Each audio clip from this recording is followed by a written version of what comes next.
ఇటు చూపి నానా. ఈరోజు అయితే మా గుళ్ళో ఆవుకి ఒక పాప పుట్టింది. చూడండి ఎలా ఉందో, baby first time you are చూస్తున్నాను. Girl or baby boy? Hi you are trying to get up. అటెల్ల బాగా దవకని పొడి చూసి జాగ్రత్త.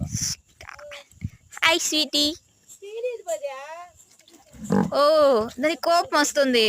ఎన్నింటికి పుట్టింది చెప్పలేదు నువ్వు? చెప్పావా? Hi baby. Oh are you okay?